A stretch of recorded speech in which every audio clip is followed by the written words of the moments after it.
Magandang araw po. Sana po tayong lahat ay nasa mabuting kalagayan at patuloy na tinatamasa ang biyaya ng Diyos. Ako po si Edwin at inaanyayahan ko po kayong samahan ako at sabay-sabay nating tahakin ang landas ng pag-asa. Ang ating pagbasa sa araw na ito ay mula sa Ebanghelyo ni San Mateo, Kabanata 7, mga 21 hanggang 27 bersikulo. Hindi ko kayo kilala. Hindi lahat ng tumatawag sa akin, Panginoon, Panginoon, ay papasok sa kaharian ng langit, kundi ang mga taong sumusunod sa kalooban ng aking Ama na nasa langit.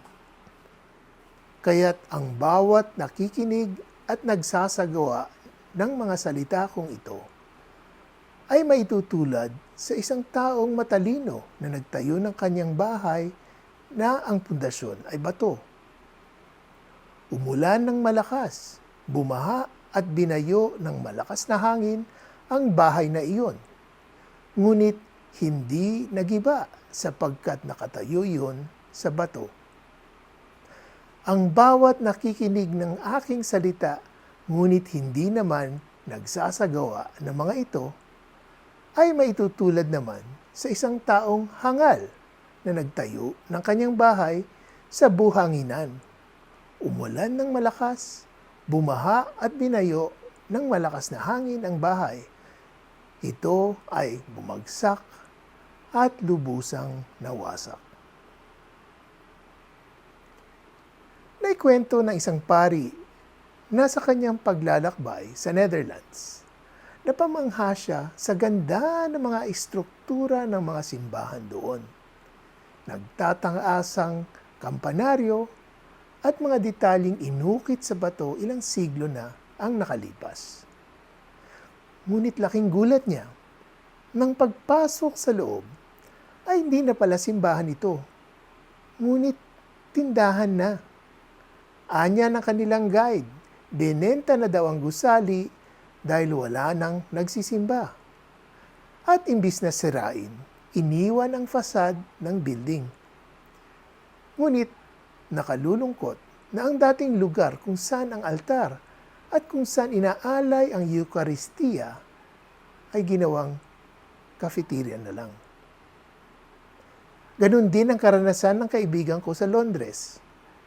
Habang binabaybay ang isang kalye, namataan niya ang napakagandang lumang simbahan.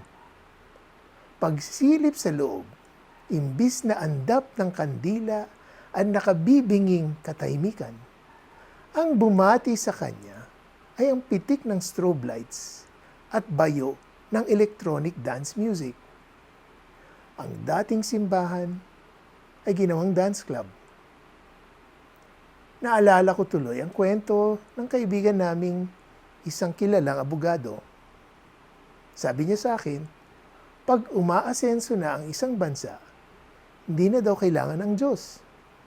Tingnan ko na lang daw ang halimbawa ng mga mauunlad na bayan. Nakakalungkot. Ngunit tama siya. Habang umuunlad, lalong madaling makalimot sa Diyos. At ang natitira na lang ay ang gusali o fasad ng pagiging isang Kristiyano. Parang kabibe sa tabing dagat, tanging shell na lang ang natitira. At sa loob ay buhangin at lupa na lang ang laman. Sa pagbasa natin sa araw na ito, pinaalala ni Jesus na hindi lahat ng tumatawag ng Panginoon, Panginoon ay papasok sa langit. Maliwanag na ang pamantayan ng Diyos ay hindi sa panlabas lamang. Kumbaga, hindi sounds like o katunog lamang.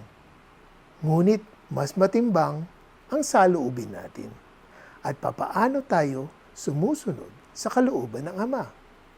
Dahil ang Diyos lamang ang nakakakita ng nilalaman ng ating puso. Ang hinihiling sa atin ay pagbabagong lubos, hindi yung panlabas lamang.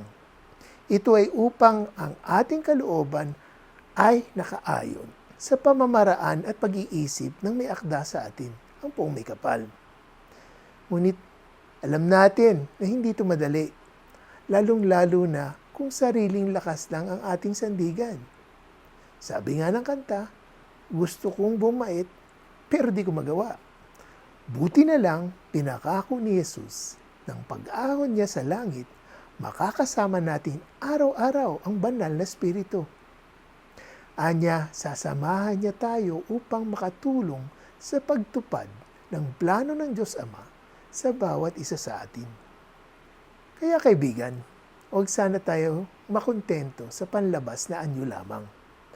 Bagkus sikapin natin sa tulong ng Espiritu Santo na makamit ang tunay na pagbabagong loob patungo sa pagsunod sa kalooban ng Diyos.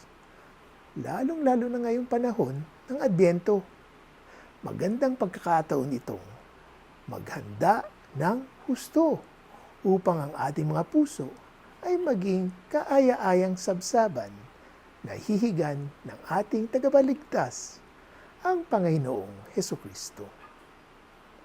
Kung kayo po ay na-bless ng pagninilay na ito, huwag pong kalimutang mag-like, share, at subscribe sa Landas ng Pag-asa.